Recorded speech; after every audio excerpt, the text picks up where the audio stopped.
ka, tapos ngayon mag-overreact ka pag nalaman mo yung totoo.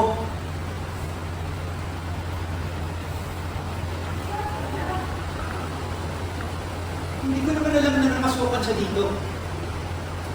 Wala akong kaalam-alam.